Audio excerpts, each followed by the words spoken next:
നമസ്കാരം. ജയ് ഗുരുദേവ്. എന്തൊക്കെയുണ്ട്? എല്ലാവരും സന്തോഷമായിട്ടിരിക്കണോ? ഞാൻ ബൈജു എടപ്പാള്. ഏവർക്കും തന്നെ ബ്രീത്ത് വർക്ക്ഷോപ്പിൻ്റെ പുതിയൊരു എപ്പിസോഡിലേക്ക് എല്ലാവർക്കും സ്വാഗതം. എല്ലാവരും സന്തോഷമായിട്ടിരിക്കണം വിചാരിക്കണം. ഞാനും കുറച്ചായിട്ട് ഇങ്ങനെ കുറേ തിരക്കിലൊക്കെ വിട്ടു. പ്രത്യേകിച്ച് ഡ്യൂട്ടി മറ്റ് കാര്യങ്ങൾ കുറച്ചും കൂടെയൊക്കെ കൂടുതൽ കൺജസ്റ്റഡ് ആയിട്ട് വരുന്നു. കാര്യങ്ങൾ വർക്ക് ലോഡ് കൂടുതലാണ്. അപ്പോൾ അതിൻ്റെയൊക്കെ അതായിട്ട് നിങ്ങളെ കാണാനും സംസാരിക്കാനും സാധിച്ചില്ല. പിന്നെ അതിനിടയ്ക്ക് വേറൊരു കാര്യം ഉണ്ടായി. എനിക്ക് സംസ്കൃതം പഠിക്കാനുള്ള ചെറുതായിട്ട് ഞാൻ സ്റ്റാർട്ട് ചെയ്തിട്ടേ ഉള്ളൂ. അഹം പഠാമി, വയം പഠാമഹ, ഭവത്യാഹ നാമക്കീം, ഭവതഹ നാമക്കീം എന്നൊക്കെ പറഞ്ഞിട്ട് കുറച്ചൊക്കെ ഇങ്ങനെ സ്വയം പരിചയപ്പെടുത്താനും മറ്റുള്ളവരോടൊക്കെ ചെറിയ ചെറിയ കാര്യങ്ങളൊക്കെ ചോദിച്ചറിയാനൊക്കെ സാധിക്കുന്നതായിട്ടുണ്ട്. അപ്പോൾ നമ്മുടെ ചാനൽ കണ്ടിട്ടുള്ള ഒരു സാറ്, കോഴിക്കോട് നിന്നുള്ള മിസ്റ്റർ സുരേഷ് ജി, അദ്ദേഹം എനിക്ക് അങ്ങനെ ലിങ്കൊക്കെ അയച്ചു തന്നു. പുള്ളിക്കാരങ്ങനെ സംസ്കൃതത്തിൽ സംസാരിക്കുക. ഞങ്ങളിപ്പോൾ ഇടയ്ക്കിടയ്ക്ക് ഇങ്ങനെ കണക്ട് ചെയ്യാറുണ്ട്. അപ്പോൾ അങ്ങനെ വലിയൊരു സംഗതി, എനിക്ക് കുറേ ആയിട്ടുള്ള ആഗ്രഹമായിരുന്നു സംസ്കൃതം പഠിക്കണമെന്നൊക്കെ. അപ്പോൾ അത് വളരെ ഈസി ആയിട്ട് പഠിക്കാനായിട്ട് സംസ്കൃത ഭാരതിയാണ് സംഘടിപ്പിക്കുന്നത്. ദുബായിൽ നിന്ന് കുറേ ടീച്ചേഴ്സ്, ഭൂരിഭാഗം നമ്മൾ കേരളീസാണ്, മലയാളികളെ തന്നെ ടീച്ചേഴ്സൊക്കെ. പക്ഷേ ഭാഷ ഒരു പ്രശ്നമല്ല, ഏത് ഭാഷക്കാർക്കും പഠിക്കാൻ പറ്റും. അതിൽ സംസ്കൃതം അല്ലാതെ വേറെ ഒന്നും പറയണില്ല. പക്ഷെ നിങ്ങൾ പേടിക്കൊന്നും വേണ്ട, നിങ്ങൾക്ക് ഈസി ആയിട്ട് പഠിച്ചെടുക്കാൻ പറ്റും. പക്ഷെ കാരണം എന്താ വെച്ചാൽ നമ്മൾ ഭാഷ അങ്ങനെയുള്ള പഠിക്കുക. ഭാഷ പറഞ്ഞുകൊണ്ട് തന്നെ പഠിക്കണം, ശ്രദ്ധിച്ചുകൊണ്ട് തന്നെ പഠിക്കണം. അതിൻ്റെ ഇടയിൽ വേറെ ഭാഷ കൊടുത്തിട്ട് തിരികെ കയറ്റാൻ പാടില്ല. അപ്പോൾ നമുക്കത് കൺഫ്യൂഷനാവും. അപ്പം അതിൻ്റേതായ കുറേ കാര്യങ്ങളൊക്കെ ഉണ്ട്. ആ ഭാഷയ്ക്ക് തനതായിട്ടുള്ള കുറേ ഇതുണ്ട്, സംസ്കൃതിയുണ്ട്. അപ്പോൾ അതൊക്കെ തന്നെ നമ്മൾ പഠിക്കാൻ ആ ഭാഷ തന്നെ ഇങ്ങനെ പറഞ്ഞുകൊണ്ടിരിക്കണം. വളരെ ഈസി ആയിട്ട്, നമ്മൾ വിചാരിക്കുന്ന പോലെയല്ല കേട്ടോ, വളരെ ഈസി ആയിട്ട് പഠിക്കാനായിട്ട് സാധിച്ച് കുറേ കാര്യങ്ങൾ. ഇനിയുണ്ട് അതിൻ്റെ കുറേ കാര്യങ്ങൾ, അതൊക്കെ കുറേ ഫ്രീ ആണ്. പിന്നെ നിങ്ങൾക്ക് വേണമെങ്കിൽ ഡൊണേഷനൊക്കെ കൊടുക്കാം, അതൊക്കെ നിങ്ങളുടെ ഇഷ്ടം. അപ്പോൾ വീണ്ടും നമ്മുടെ ചാനലിലേക്ക് വരാം. ചാനൽ എല്ലാവരും സബ്സ്ക്രൈബ് ചെയ്യുക. അതുപോലെ തന്നെ ഇഷ്ടപ്പെട്ട ലൈക്ക് ചെയ്യണം, നിങ്ങളുടെ അഭിപ്രായങ്ങളൊക്കെ അറിയിക്കണം. ഇപ്പോൾ കുറേ ആളുകളൊക്കെ കോണ്ടാക്ട് ചെയ്യാറുണ്ട് എന്നെയായിട്ട് ഹാപ്പിനെസ് പ്രോഗ്രാമിൻ്റെ കാര്യത്തിന്. അതുപോലെ തന്നെ മറ്റ് പല ഡൗട്ടൊക്കെ ചോദിച്ചിട്ടൊക്കെ ഓരോരുത്തർ കോണ്ടാക്ട് ചെയ്യാറുണ്ട്. വളരെ സന്തോഷം. എല്ലാവർക്കും സ്വാഗതം. അപ്പോൾ ഇന്ന് നമുക്കൊരു പുതിയ വിഷയത്തെ പറ്റി സംസാരിക്കാം. നമുക്ക് പലപ്പോഴും നമ്മൾ ശ്രദ്ധിച്ചിട്ടുണ്ടാവും, നമ്മൾ ഒരേ വ്യക്തി തന്നെ, നമ്മുടെ വളരെ വേണ്ടപ്പെട്ട ആൾക്കാർ തന്നെ ഒരു സമയത്ത് നമുക്ക് വളരെയധികം സന്തോഷം, കുറേ അധികം കാര്യങ്ങളൊക്കെ സഹായമൊക്കെ ഉള്ള ആൾക്കാർ തന്നെ പിന്നീട് ഒരിക്കൽ എന്തായി മാറും, വളരെയധികം കണ്ണിൻ്റെ അവിടെ തടയുന്ന പോലെ. അപ്പോൾ ഇത് സെയിം വ്യക്തി തന്നെ. അപ്പോൾ നമുക്ക് ചിലപ്പോൾ നമ്മൾ വണ്ടറാവും. കാരണം ഒരേ വ്യക്തി തന്നെ ഒരു സമയത്ത് വളരെ സന്തോഷം ഇതൊക്കെ തന്ന ആൾ തന്നെ വളരെയധികം ദുഃഖം, നമുക്ക് വിഷമങ്ങളൊക്കെ തരുന്നതായിട്ട് നിങ്ങൾ ശ്രദ്ധിച്ചിട്ടുണ്ടാവും. അപ്പോൾ ഇതൊക്കെ അതിൻ്റെ കാര്യം? നമ്മൾ പലപ്പോഴും അങ്ങനെ, ഞാനും അതെ, പലപ്പോഴും എനിക്ക് ഉണ്ടായിട്ടുണ്ട്. നമ്മൾ വളരെയധികം അടുത്തിട്ട് സംസാരിക്കും, അവരോട്ട് പെരുമാറും, അവരെ പേഴ്സണൽ കാര്യത്തിലൊക്കെ നമ്മൾ മിങ്കിളായി പോവും. എന്നിട്ട് കുറേ കാര്യങ്ങൾ അവർ ഉപദേശിക്കും, കുറേ കാര്യങ്ങൾ ചിലത് അവർക്ക് ഇഷ്ടമാവില്ല. പിന്നീട് ഒരു അവസരത്തിൽ പിന്നെ അവർ വളരെയധികം ഒരു ശത്രുവിനെ പോലെ നമ്മളോട് പെരുമാറും. അപ്പോൾ ഇതൊരു ലോകത്തിൻ്റെ ലോകം ഒരു വൈരുദ്ധ്യാത്മകമായിട്ടുള്ളൊരു സൃഷ്ടിയാണ്. അപ്പോൾ അതിനെപ്പറ്റി നമ്മൾ വണ്ടറാവാനേ പറ്റുള്ളൂ. എന്നിട്ട് അല്ലേ, വാവ്, എന്താ ഈ ലോകം അങ്ങനെ നട്ട് എന്തുകൊണ്ട് നമ്മൾ ചോദിച്ചുകൊണ്ടൊന്നും കാര്യമില്ല. അപ്പം ഇതിന് കുറേ കാര്യങ്ങളുണ്ട്. ഇതിൻ്റെ കുറേ കാര്യങ്ങൾ നമ്മളിത് അറിഞ്ഞിരിക്കണം. ഇതിൻ്റെ കുറച്ച് കാര്യങ്ങൾ ഇത് അറിഞ്ഞിരുന്നാൽ പിന്നെ ഈ ചോദ്യം ചോദിക്കലിലല്ല അതിൻ്റെ ഉത്തരം കണ്ടെത്തൽ. ചോദ്യത്തിന് നിങ്ങൾക്കൊരു ഉത്തരം കിട്ടില്ല. കാരണം ആളുകളുടെ മനസ്സ് പറഞ്ഞാൽ ഒരു സമസ്യയാണ്. നമ്മുടെ മനസ്സ് തന്നെ നമുക്കൊരു പിടി കിട്ടിയിട്ടില്ല. അപ്പോൾ ഓരോ വ്യക്തികളും ഓരോ പ്രശ്നമാണെന്ന് പറയും. ഗുരുദേവ് പറയാറുണ്ട്, ഓരോ വ്യക്തികളും ഓരോ പ്രശ്നമാണ്. അപ്പോൾ അവരായിട്ട് അടുക്കുമ്പോൾ നമ്മൾ ശ്രദ്ധിക്കണം. അപ്പോൾ ആ പ്രശ്നത്തിലേക്ക് നമ്മൾ വല്ലാതെ പോകരുത്. അത് നമുക്ക് സോൾവ് ചെയ്യാൻ സാധിക്കില്ല. അവർക്ക് തന്നെ അതൊരു സോൾവ് ചെയ്യാൻ പറ്റാത്തൊരവസ്ഥയാണ്. പിന്നെ അത് സ്വയമേവ അവരത് അനുഭവം കൊണ്ട് തിരിച്ചറിഞ്ഞ് അതിലൂടെയൊക്കെ കടന്നു പോയി അതൊക്കെ സോൾവായി വന്നോളും. പക്ഷെ നമ്മൾ പോയിട്ട് അവരെ കർമ്മം ഏറ്റെടുക്കേണ്ട കാര്യമില്ല. അപ്പം അങ്ങനെ വരുമ്പോൾ നമുക്ക് കുറേ വിഷമങ്ങളൊക്കെ വരും. അപ്പോൾ ഇതിന്ന് എങ്ങനെ രക്ഷ നേടുക, അതിനുള്ള കാര്യങ്ങളാണ് ഞാൻ പറഞ്ഞു വരുന്നത്. എന്തുകൊണ്ടാണ് ഈ വ്യക്തി ഇങ്ങനെ പെരുമാറുന്നത്, അതിനെപ്പറ്റി നമ്മൾ ചിന്തിക്കേണ്ട. കാരണം വൈരുദ്ധ്യമാണ് അതായത് ഈ ലോകത്തിൻ്റെ സ്വഭാവം വൈവിധ്യമാണ്. ഇത് യെസ്സും നോ ഒക്കെ അവിടെ തന്നെ ഉണ്ട്, മനസ്സിലായോ? എല്ലാതും തെറ്റും ശരിയും ഒക്കെ ഉള്ളൊരു ലോകമാണ്. ആ ലോകത്താണ് നമ്മൾ ജീവിക്കുന്നത്. ഇത് ഈ ലോകത്തിൻ്റെ സ്വഭാവമാണ്. അതവിടെ എന്തുകൊണ്ട് ഇങ്ങനെ എല്ലാവർക്കും നല്ല ആൾക്കാരായിക്കൂടെ? ശാന്തി, സമാധാനം, സന്തോഷം മാത്രം പോരെ? പറ്റില്ല. വിപരീത മൂല്യങ്ങൾ പരസ്പര പൂരകങ്ങളാണ് പറയും. ദുഃഖം, സന്തോഷം പരസ്പര പൂരകങ്ങൾ. രണ്ടും കൂടി ചേർന്നിട്ടേ ഇരിക്കുന്നത്. സുഖം എന്നുള്ളൊരു ഭാവം നമുക്ക് അനുഭവിക്കണമെങ്കിൽ എന്ത് വേണം? ദുഃഖം കൂടി വേണം. അപ്പോഴേ നമുക്കത് കമ്പാരിറ്റീവ്ലി നമുക്കത് അറിയാനായിട്ട് സാധിക്കുള്ളൂ. അപ്പോൾ അതുപോലെ തന്നെ അതിൻ്റെ ഒരു പ്രാധാന്യം അതിനോട് ബന്ധപ്പെട്ടാണ്. രാത്രിയുടെ പ്രാധാന്യം എന്ന് പറഞ്ഞാൽ പകലിനോട് ബന്ധപ്പെട്ടിട്ടായിരിക്കുന്നത്. പകലുണ്ടെങ്കിലാണ് ആ രാത്രിക്ക് ഒരു പ്രാധാന്യമുള്ളൂ. അപ്പം അതുപോലെ തന്നെ ലോകത്ത് എന്താണ് അസഹിഷ്ണുത, അശാന്തി അല്ലേ, ശാന്തി ഇല്ലായ്മ, അതുപോലെ തന്നെ സമാധാനത്തിൻ്റെ ഒക്കെ കുറവുകൾ, അതുപോലെ തന്നെ സന്തോഷം, ദുഃഖം, എന്ത് തന്നെ ആയിക്കോട്ടെ ഇതൊക്കെ നിറഞ്ഞതാണ് നമ്മുടെ ലോകം എന്ന് നമ്മൾ മനസ്സിലാക്കി വെക്കണം. ഇതുപോലെ തന്നെ വ്യക്തികളും അങ്ങനെ തന്നെ ഒരു സമയത്ത് കാണുന്ന പോലെയല്ല.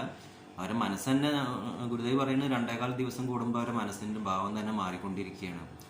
പല കാര്യങ്ങളും നമ്മൾ എഫക്റ്റ് ചെയ്യുന്നുണ്ട്. നമ്മൾ ഒരു വ്യക്തിയോട് ബന്ധപ്പെട്ടിട്ട് കുറേ ആളുകളുണ്ട്. അവരൊക്കെയുള്ള വിചാരങ്ങളൊക്കെ ഇവർ എന്ത് ചെയ്യും, കണക്ട് ചെയ്യുന്നുണ്ട്. ചിലപ്പോൾ ഉദാഹരണമായിട്ട് പറയുകയാണെങ്കിൽ നമ്മുടെ വൈഫിൻ്റെ കാര്യം തന്നെ എടുത്താൽ, അപ്പോൾ അവരോട് നമ്മൾ നിരന്തരമായിട്ട് കണക്ട് ചെയ്യുന്നതാണ്. അപ്പോൾ അവരൊക്കെ ഒരു ദേഷ്യം അങ്ങനെയുള്ള കുറേ കുഴപ്പങ്ങൾ, അവർ ചീത്ത പറയുകയൊക്കെ ചെയ്യുമ്പോൾ ഒക്കെ നമ്മുടെ മനസ്സിനെ ബാധിക്കും. അപ്പോൾ ആ സമയത്ത് നമ്മൾ ആളുകളോട് എങ്ങനെ പെരുമാറി പറയാൻ പറ്റില്ല. അപ്പോൾ അങ്ങനെ കുറേ കാര്യങ്ങൾ നമ്മൾ മനസ്സിലാക്കി വെച്ചാൽ മതി. ഞാനിത് ഒരു വലിയൊരു സബ്ജക്റ്റിനെ പറ്റി ഇങ്ങനെ നീട്ടിക്കൊണ്ടുപോകല്ല. നമ്മൾ എന്താണ് മനസ്സിലാക്കേണ്ടത്, എന്തുകൊണ്ടാണ് ഇത് സംഭവിക്കണമെന്ന് വെച്ചാൽ, ഒന്ന് നമ്മൾ ഈ അറിവ് തന്നെ ഒരേ വ്യക്തി തന്നെ നിങ്ങൾക്ക് പല സമയത്ത് പല ഇതായിട്ട് മാറുന്നു. അതായത് ഒരാൾ സുഹൃത്ത് തന്നെ നമുക്ക് ശത്രുവായിട്ട് മാറുന്നു. ഇതൊക്കെ ഈ ലോകത്തിന്റെ സ്വഭാവമാണെന്ന് മനസ്സിലാക്കി വെക്കുക തന്നെയാണ് ഏറ്റവും വലിയ അറിവ്. ആ അറിവുണ്ടാകുമ്പോൾ എന്ത് സംഭവിക്കും, ഇങ്ങനെയൊക്കെ ഉണ്ടായാൽ തന്നെ നമുക്ക് വല്ലാതെ എഫക്റ്റ് ചെയ്യില്ല. അതായത് അറിവാണ് ആ അറിവ് നമ്മൾ മനസ്സിൽ വെച്ചാൽ ശരി, ഒരാളായിട്ട് അടുക്കുമ്പോൾ നിങ്ങളത് മനസ്സിൽ വെക്കുക. ഈ സെയിം വ്യക്തി തന്നെ പിന്നീട് നിങ്ങൾക്ക് ഒരു ബുദ്ധിമുട്ടായി മാറും, ഒരു തലവേദനയാവും. അപ്പോൾ അത് നിങ്ങൾ മനസ്സിലാക്കുക. അപ്പോൾ ആ തലവേദന വരുമ്പോൾ നമ്മൾ എന്ത് ചെയ്യണം, സ്കിപ്പാവണം അവിടെ നിന്ന്. അല്ലാതെ പോയിട്ട് അത് സോൾവ് ചെയ്യാൻ വേണ്ടി നോക്കണ്ട, കുറച്ച് മാറി നിൽക്കുക.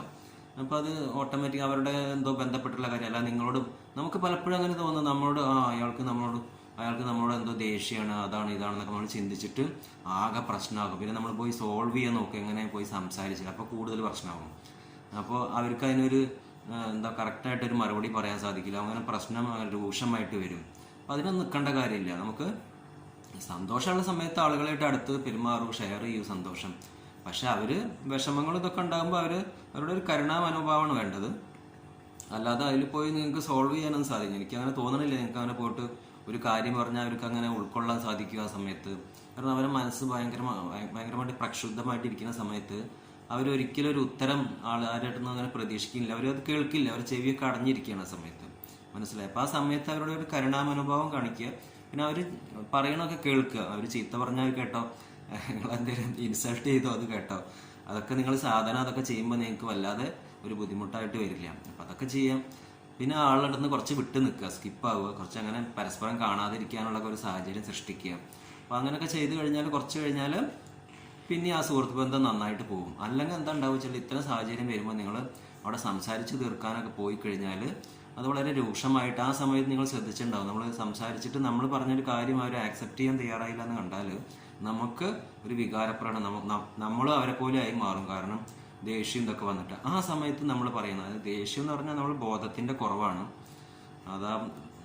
നമ്മളെ ബോധം, അതായത് ആ സമയത്തൊരു കുറവ് വരും, നമ്മൾ പ്രാണന്റെ അളവൊക്കെ കുറയും. ആ സമയത്ത് നമ്മൾ ഓരോന്ന് പറഞ്ഞു പോവും, അത് അവർ കണക്കിലെടുക്കും, അതവർ മനസ്സിൽ വെക്കും, പിന്നീട് അതിനെ പറ്റിയിട്ടാവും പറയാം. അപ്പം നിങ്ങൾ അത് ശരിക്കും ഉദ്ദേശിച്ചിട്ട് പറഞ്ഞതായിരിക്കില്ല, പെട്ടെന്ന് വായന്ന് വന്നു പോയതായിരിക്കും.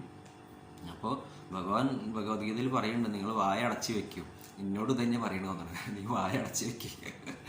അധികം ഇങ്ങനെ സംസാരിച്ചിട്ട് നിങ്ങൾ അധികം സംസാരിച്ച് എന്ത് സംഭവിക്കും, നമുക്ക് നാശം വരും. മനസ്സിലായി? നമ്മൾ നാവ് കുറച്ച് ഉപയോഗിക്കാൻ പാടുള്ളൂ എന്ന് പറയും. ബാക്കിയൊക്കെ നമുക്ക് കുറേ അവയവങ്ങളൊക്കെ ഉണ്ടല്ലോ, കുറേ മുടിയുണ്ട്, 2 ചെവിയുണ്ട് അല്ലേ, മൂക്കിന് 2 ദ്വാരമുണ്ട്, വിരലുകളൊക്കെ കണ്ടില്ലേ, അതുപോലെ അതൊക്കെ കുറേ ഉണ്ട്. നാവ് ഒന്നേ ഉള്ളൂ. അപ്പോൾ ആ നാവ് ഒന്ന് കുറച്ച് ഉപയോഗിച്ചാൽ മതി എന്നാണ് ഭഗവാൻ പറഞ്ഞിട്ടുള്ളത്. അപ്പോൾ കാരണം കുറച്ച് ഉപയോഗിച്ചാൽ മതി, അധികം സംസാരിക്കാനൊന്നും പോണ്ട.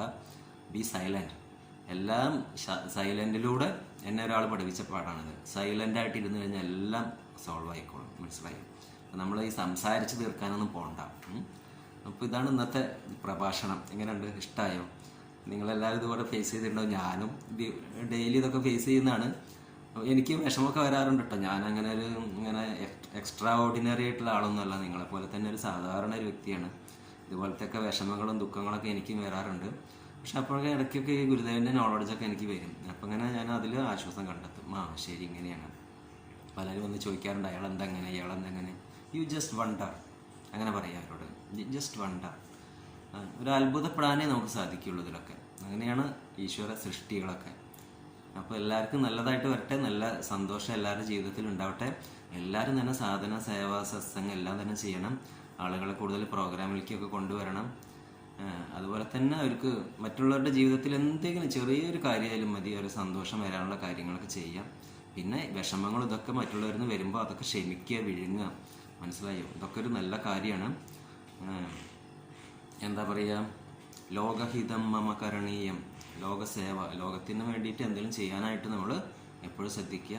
പിന്നെ സംസ്കൃതത്തിൻ്റെ കാര്യം ഞാൻ പറഞ്ഞാൽ, നിങ്ങൾ പഠിക്കാൻ ആഗ്രഹമുണ്ട്, ഞാൻ അതിൻ്റെ ലിങ്ക് താഴെ കൊടുക്കാം. നിങ്ങളതിൽ രജിസ്റ്റർ ചെയ്യുകയൊക്കെ ചെയ്യാം. കോൺടാക്ട് നമ്പറൊക്കെ കൊടുക്കാം.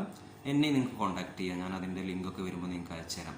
വാട്സപ്പിലൂടെ എന്നോട്, വാട്സപ്പ് അല്ലെങ്കിൽ എലിമെൻസ്, അതിലൂടെ എലിമെൻസിൽ ബൈജു പട്ടേര, ഇതിൽ എന്താ പറയുക, വാട്സപ്പിൽ ഞാൻ 7511106004 അവൈലബിൾ ആണ്. 91 വെച്ചിട്ട് നിങ്ങൾ ഇന്ത്യയിൽ നിന്നാണെങ്കിൽ അങ്ങനെ ചെയ്യാം. വാട്സപ്പിലൂടെ നിങ്ങൾക്ക് എന്നോട് സംസാരിക്കാനൊക്കെ സാധിക്കും. അപ്പോൾ എല്ലാവർക്കും നന്ദി, നമസ്കാരം, ജയ് ഗുരുദേവ്.